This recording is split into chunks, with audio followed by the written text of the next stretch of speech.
ভাই আসসালামু আলাইকুম ওয়া রাহমাতুল্লাহ। আপনি যে 1 নম্বর ওয়ার্ড ঘুরলেন, নির্বাচনী গণসংযোগ করলেন, তাই 1 নম্বর ওয়ার্ডের মানুষের মন মানসিকতা কেমন, আপনি কি মন্তব্য করতেছেন? আমরা তো বেড়াইলাম এবং প্রায় মানুষের সাথে সাক্ষাৎ করলাম এবং জিজ্ঞাসাবাদ করলাম। অধিকাংশ মানুষই বলেছে যে আমরা সবাকে দেখছি, ভোট দিয়ে সবাকে দেখছি।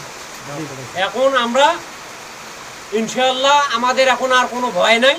ইনশাআল্লাহ আমরা জামাত সংগঠনকে ভোট দিয়ে আমরা দেখবো একটা বার যে এরা কি করতে পারে, দেশের পক্ষে কি কাজ করে, নারীদের পক্ষে কি কাজ করে এবং ছাত্র জনতার মধ্যে কি কাজ করে, এটা আমরা দেখব। এটা জনগণ এটা ইনশাআল্লাহ বলেছে, এটা আপনারা নিশ্চিত থাকেন, আমরা আছি সবাই।